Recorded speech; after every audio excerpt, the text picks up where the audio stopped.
Hello, everyone. It's Vanessa Evangelista. I am with the Laurel Knight. Keen. I always mispronounce last names, you already know. But I did, we are here at her office.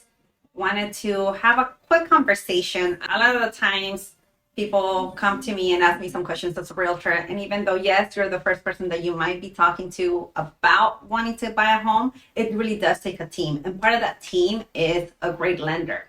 I've been working with Laurel for quite a few years, and I've loved the fact that she has been able to help so many different people in so many different situations. I figured why not start the year with a video about a little more information for anybody that might be curious. We are here with Lindsay, and she will be asking us some questions so that we can go back and forth.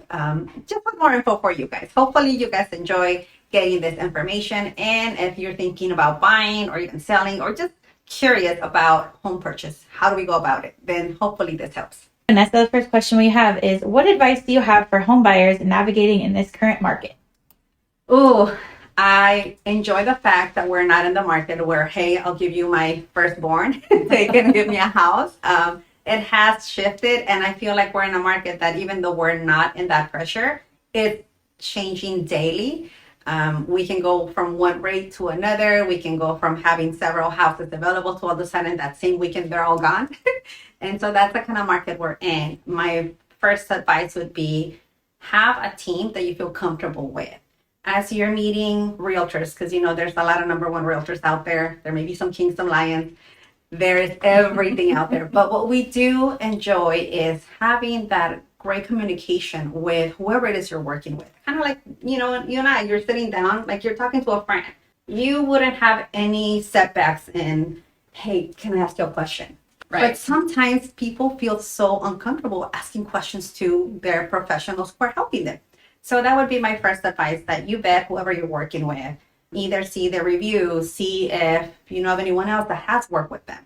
I personally have a list of people that you could call if you wanted to vet any of my work. And I think that's very important. So once you do that due diligence and you feel comfortable with who you're working with, then that will set you up for a great foundation to find the right home. Because yes, buying a house, it's almost like riding a roller coaster. They're good, bad, and your agent will actually go through all those emotions with you, but have the seatbelt and everything ready for you to feel safe as you're going through every single turn. So that would be my advice. Laurel would be a great team to have, somebody else to have on your team as well. Kind of to piggyback on what she just said, as a loan officer, the first thing I ask you is, when you're filling out a loan application, your social security, your date of birth. I look at your income. So if you don't feel comfortable having that kind of a conversation with me, then we're not going to be able to have as smooth a transaction, because it's very, very important that you have an easy working relationship with both your real estate agent and your loan officer, because there's things I need to know in order to navigate and get you into the right loan program, so that you're closing, that the roller coaster ride is not quite as drastic as it could be. And I guess that goes along to, you just have to feel comfortable, because if you trust the lender who you are actually going to work with, and I do tell people it's okay to meet different providers, different lenders. It's okay, because not all of them will be great for you. But what we can do is, once you select that person you feel comfortable with, then you asking all these questions will be easy for them to feel comfortable and just give you that information. Because at the end of the day, we're not sitting here judging or saying, no, we're here to help you. And every situation is different. We've probably seen it all. Yes. And we rather know upfront so we can help you versus later be like, oh, by the way. Sorry, we've got a problem and we're not going to close on time. That is not a fun conversation. But overall, yes, just vet who you're working with. Feel comfortable, so comfortable that you're okay with doing this very serious, special moment or step in your life, so that it becomes a smoother ride. I love that. Yes, definitely know who you're working with. So that leads a little bit into with Laurel. What advice do you have for people? What do they need? Who do they need to send in their documents to? How do they go about figuring out how to qualify for a home loan? Give us a little information on that. Okay. So realistically, I highly recommend getting a referral. from your agent, even some family members and that, and talk to that particular loan officer. Typically, the easy stuff that you're going to need: current pay stubs, last 2 years W-2s. There are unique programs out there where, let's say you don't have a social. We do have I-10 loan programs. We have access to several different kinds of loan programs for different situations. You might be self-employed and not have on your tax returns, the whole goal of being self-employed a lot of times is to not show income so you can write everything off. Well, guess what? When you're looking at a home loan, we have to be able to show that income. But we have other programs and other options for people like that, where sometimes we can do a profit and loss program, bank statement program, and being able to have those open conversations with your loan officer makes it possible to see all of the options that are available to you. So we do need to see your 2 months of bank statements. We need to know how long, if you are self-employed, how long have you been self-employed? That's a big deal, because on traditional lending, if you haven't been self-employed for 2 years, we can't use that income. So we would have to go to like a niche product. So it's very important that communication, talk to a few different people, make sure that you can have those open and honest conversations.